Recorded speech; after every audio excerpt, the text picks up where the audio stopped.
Hello, जय हिंद दोस्तों। मैं शुभम आपका स्वागत करता हूं आपके अपने इस यूट्यूब चैनल शुभम ई क्लासेस में। आज की क्लास में हम जनरल साइंस के top 30 very very important question discuss करने वाले हैं। अगर आपका भी आने वाला आर्मी का एग्ज़ाम है, चाहे आपका एग्ज़ाम आर्मी जीडी है, क्लर्क है, ट्रेड्समैन है, टेक्निकल है, आज की क्लास सभी के लिए समान रूप से महत्वपूर्ण होने वाली है। तो मैं उम्मीद करूँगा सेशन सभी को हेल्पफुल लगेगा। चलिए अपनी क्लास स्टार्ट करते हैं। तो आगे बढ़ने से पहले मैंने आपको अपनी पिछली क्लास में ये वाला प्रश्न होमवर्क के लिए दिया था, तो लगभग सभी विद्यार्थियों ने इस प्रश्न का आंसर बिल्कुल सही दिया था।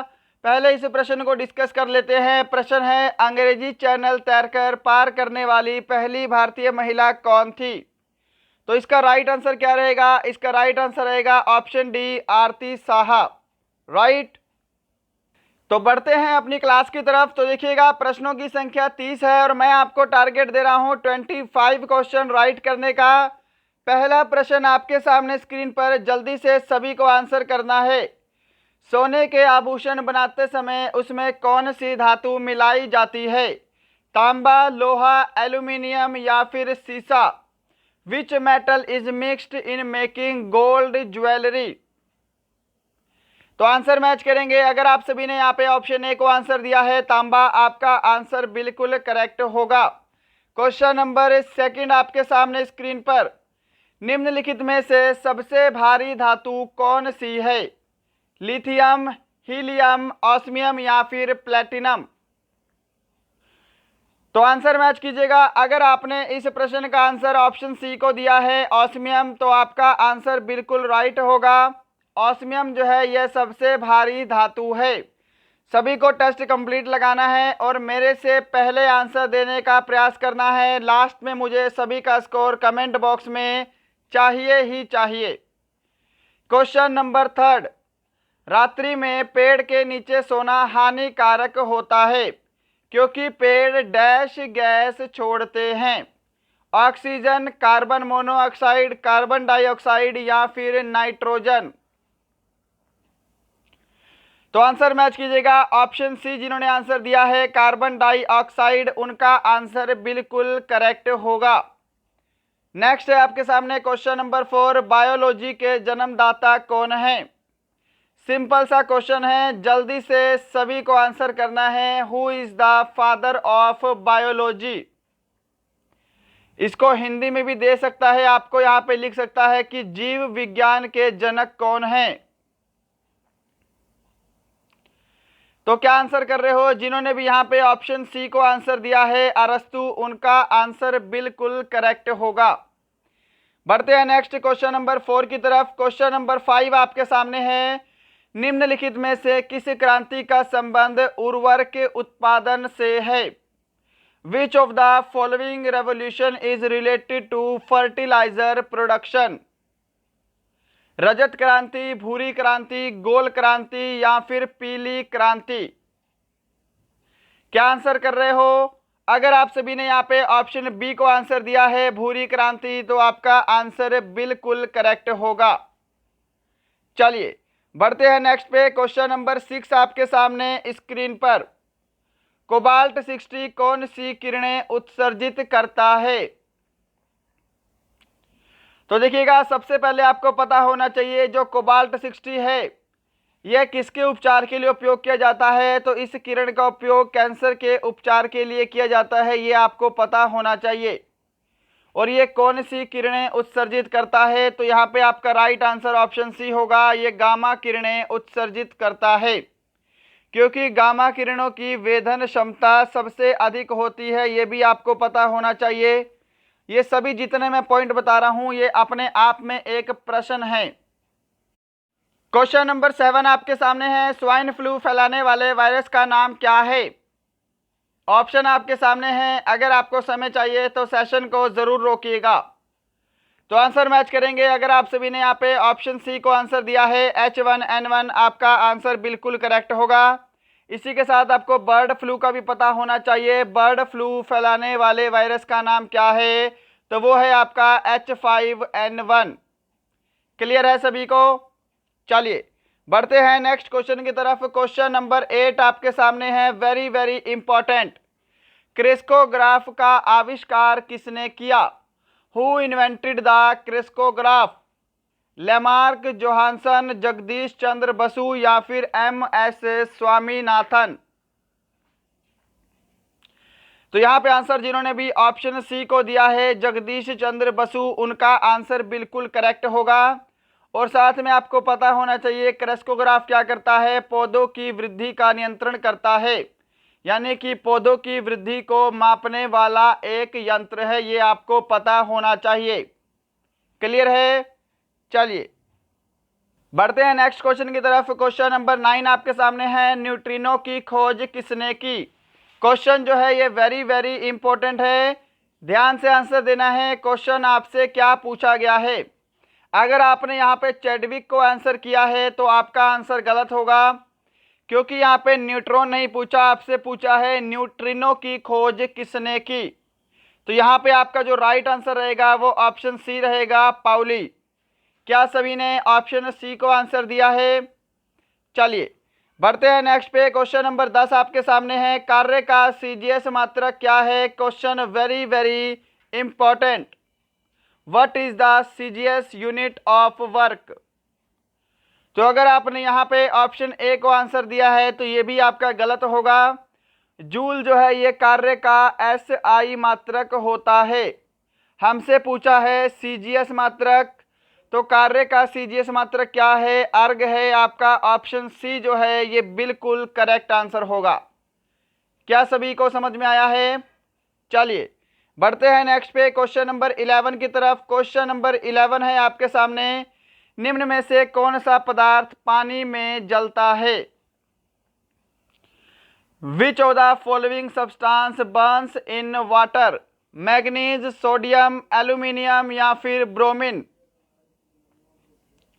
तो आंसर मैच करेंगे। अगर आपने यहाँ पे ऑप्शन बी को आंसर दिया है सोडियम, तो आपका आंसर बिल्कुल करेक्ट होगा। क्वेश्चन नंबर 12 आपके सामने है स्क्रीन पर, जल्दी से सभी को आंसर देना है। पानी किन गैसों का मिश्रण है? Question super important. तो देखिएगा जल का सूत्र क्या होता है? H2O होता है। इसके अंदर हाइड्रोजन के 2 भाग होते हैं और ऑक्सीजन का 1 भाग होता है, राइट। और पानी जो है ये हाइड्रोजन और ऑक्सीजन का मिश्रण होता है। ऑप्शन आपका ए जो है वो बिल्कुल करेक्ट आंसर होगा। मैं उम्मीद करूंगा इस प्रश्न को शायद ही किसी ने गलत किया होगा, सभी ने इस प्रश्न का आंसर बिल्कुल करेक्ट दिया होगा। चलिए नेक्स्ट है क्वेश्चन नंबर 13 आपके सामने, रडार का पूर्ण रूप क्या है? What is the full form of radar? बिल्कुल यहाँ पे करेक्ट आंसर रहेगा option B, radio detection and ranging. क्या सभी ने ऑप्शन बी को आंसर किया है?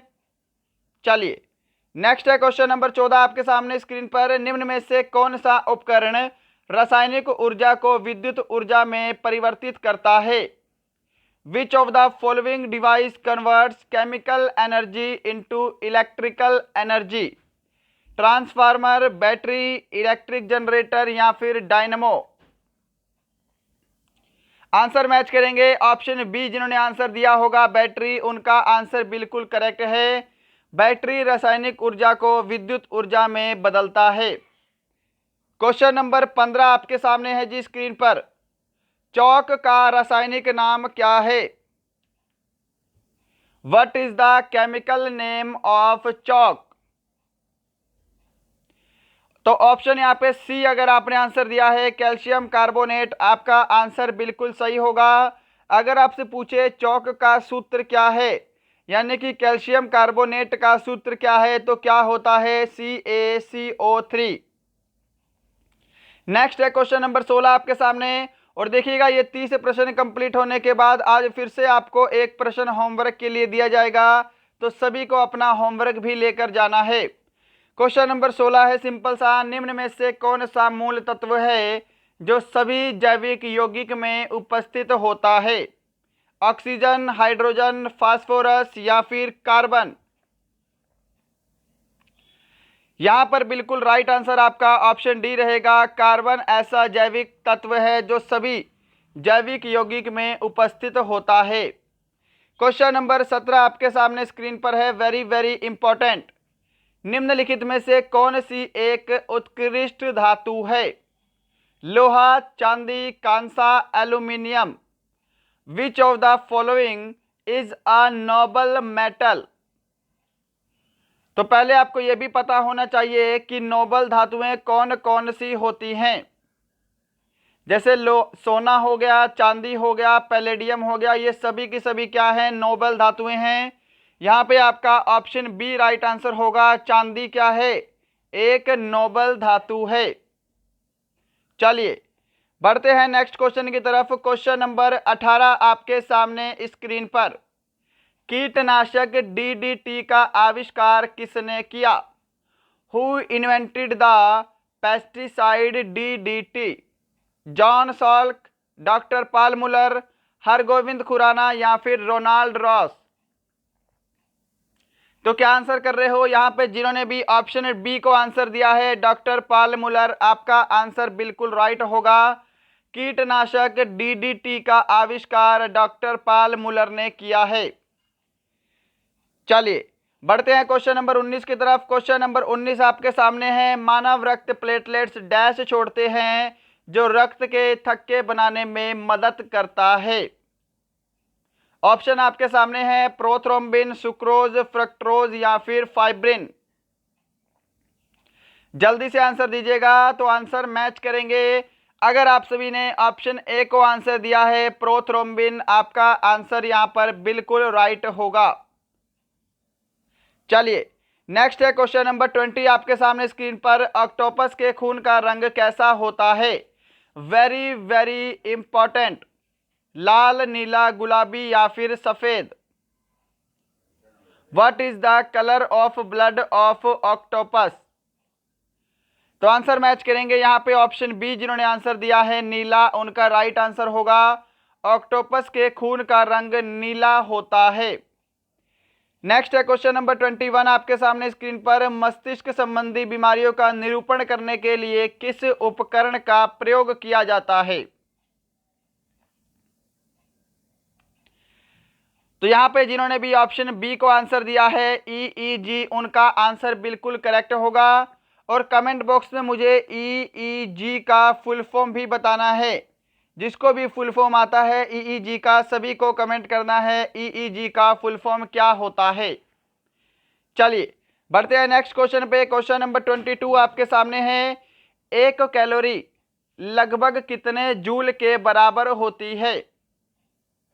ऑप्शन आपके सामने है। यदि आपको समय चाहिए तो सेशन को जरूर रोकिएगा। आंसर मैच करेंगे। अगर आपने ऑप्शन बी को आंसर दिया है 4.2 जूल, आपका आंसर बिल्कुल करेक्ट होगा। नेक्स्ट है यहाँ पे क्वेश्चन नंबर 23 आपके सामने। विटामिन डी की खोज किसने की? Who discovered vitamin D? तो आंसर मैच करेंगे। ऑप्शन सी आपका करेक्ट आंसर होगा। हॉपकिंस ने विटामिन डी की खोज की है। हॉलकट ने विटामिन सी की खोज की है। अगर हम बात करेंगे मैकुलन की, तो मैकुलन ने विटामिन ए और विटामिन बी की खोज की है। अगर आपसे एग्जाम में नॉर्मल पूछे कि विटामिन की खोज किसने की है, तब आपने फंक को आंसर करना है। क्लियर है सभी का? चलिए बढ़ते हैं नेक्स्ट पे। क्वेश्चन नंबर 24 आपके सामने स्क्रीन पर है। हरा प्लस नीला रंग के मिश्रण से कौन सा रंग बनता है? सफेद, पीला, मैजेंटा या फिर पीकॉक नीला? तो आंसर मैच कीजिएगा। अगर आपने ऑप्शन डी को आंसर दिया है पीकॉक नीला, आपका आंसर बिल्कुल राइट होगा। इसी के साथ बढ़ते हैं क्वेश्चन नंबर 25 की तरफ। सल्फ्यूरिक अम्ल का प्राकृतिक स्रोत क्या है? What is the natural source of sulphuric acid? तो आंसर मैच करेंगे। अगर आपने ऑप्शन सी को आंसर दिया है हरा कसीस, तो आपका आंसर बिल्कुल करेक्ट होगा। इसको हरा थोथा भी बोला जाता है, ये ध्यान रखिएगा। और अगर आपसे बोले कि हरा कसीस का रासायनिक सूत्र क्या है, तो इसको हम क्या बोलते हैं? इसका रासायनिक नाम होता है फेरस सल्फेट। इनमें से आपको ऑप्शन में कुछ भी दे सकता है, ये आपको ध्यान रखना है। और ध्यान रखिएगा सल्फ्यूरिक अम्ल का फॉर्मूला क्या होता है? H2SO4 होता है। और इसे रसायनों का सम्राट भी कहा जाता है। रसायनों का सम्राट सल्फ्यूरिक एसिड। चलिए बढ़ते हैं नेक्स्ट पे। क्वेश्चन नंबर 26 आपके सामने है। माइक्रोबैक्टीरियम लेप्री किस रोग का प्रमुख कारक है? मलेरिया, कालाजार, कुष्ठ रोग या फिर plague? Which disease is caused by mycobacterium leprae? तो आंसर मैच कीजिएगा। अगर आपने यहाँ पे ऑप्शन सी को आंसर दिया है कुष्ठ रोग, आपका आंसर बिल्कुल करेक्ट होगा। माइक्रोबैक्टीरियम लेप्री कुष्ठ रोग का प्रमुख कारक है। और कुष्ठ रोग किसके कारण होता है? तो ये जीवाणु के द्वारा होता है, ये भी आपको पता होना चाहिए। चलिए बढ़ते हैं नेक्स्ट पे। क्वेश्चन नंबर 27 आपके सामने है। Very very easy and very very important. मांस, मछली, दूध तथा हरी सब्जी से क्या प्राप्त होता है? प्रोटीन, कार्बोहाइड्रेट्स, विटामिन या फिर उपरोक्त सभी? तो अगर आपने यहाँ पे ऑप्शन डी को आंसर दिया है उपरोक्त सभी, तो आपका आंसर बिल्कुल करेक्ट होगा। नेक्स्ट है यहाँ पे आपके सामने क्वेश्चन नंबर 28। लार का पीएच मान लगभग कितना होता है? ऑप्शन आपके सामने है 6.5, 2.4, 7.4 या फिर 8.4। What is the approximate pH value of सलीवा? Answer match करेंगे। ऑप्शन ए को अगर आपने आंसर दिया है तो आपका आंसर बिल्कुल करेक्ट होगा 6.5। 7.4 किसका होता है? मानव रक्त का पीएच मान होता है 7.4। 8.4 होता है समुद्री जल का पीएच मान। क्या सभी को क्लियर हुआ? चलिए बढ़ते हैं नेक्स्ट पे। क्वेश्चन नंबर 29 है और आज का सेकंड लास्ट क्वेश्चन। लोहे में ध्वनि की चाल कितनी होती है? What is the speed of sound in iron? Option आपके सामने हैं। अगर आपको समय चाहिए तो सेशन को जरूर रोकिएगा, आंसर मैच कीजिएगा। क्या सभी ने ऑप्शन ए को आंसर दिया है? 5130 मीटर प्रति सेकंड। और अगर आपसे पूछे कि वायु में ध्वनि की चाल कितनी होती है तो 332 मीटर प्रति सेकंड। चलिए बढ़ते हैं क्वेश्चन नंबर 30 पे। आज का लास्ट क्वेश्चन है और इसके बाद सभी को अपना होमवर्क वाला क्वेश्चन भी लेकर जाना है। पहले इस प्रश्न को डिस्कस करते हैं। किस कांच का प्रयोग प्रयोगशाला के उपकरण बनाने के लिए किया जाता है? सोडा कांच, क्राउन कांच, पोटाश कांच या फिर पायरेक्स कांच? Which glass is used for making laboratory equipment? Right answer यहाँ पे आपका ऑप्शन डी रहेगा। पायरेक्स कांच का प्रयोग लैबोरेटरी इक्विपमेंट के लिए किया जाता है। क्या सभी ने ऑप्शन डी को आंसर दिया है? चलिए तो यहाँ पर आपके टॉप 30 क्वेश्चन कंप्लीट होते हैं। सभी को ईमानदारी से स्कोर कमेंट करना है कि आपका स्कोर आज का कितना है। ये वाला क्वेश्चन आपका होमवर्क का है। सभी को कमेंट बॉक्स में आंसर करना है कि इस प्रश्न का राइट आंसर क्या होगा। पक्षी किस अंग के द्वारा सांस लेते हैं? फेफड़ा, त्वचा, कलोम या फिर गिल्स? इसका आंसर मुझे सभी से कमेंट बॉक्स में चाहिए और किसी को भी इसके आंसर के लिए गूगल नहीं करना है। अगर आपको ये वाला प्रश्न नहीं आता तो गूगल करके इस प्रश्न को याद कर लीजिएगा, परंतु कमेंट उसी को करना है जिसको ये प्रश्न याद है बिना गूगल किए। राइट, तो दोस्तों ये थे आपके टॉप 30 प्रश्नों का टेस्ट। बताइएगा सेशन आपको कैसा लगा। मैं उम्मीद करूंगा सेशन आपको हेल्पफुल लगा होगा। इन 30 प्रश्नों में आज का स्कोर आपका कितना है आपको ये भी कमेंट करना है। हमारे सेशन को इतना लाइक, इतना शेयर, इतना सब्सक्राइब करने के लिए आप सभी का बहुत बहुत धन्यवाद। मिलते हैं कल किसी और अच्छे टॉपिक के साथ। तब तक के लिए जय हिंद, जय भारत।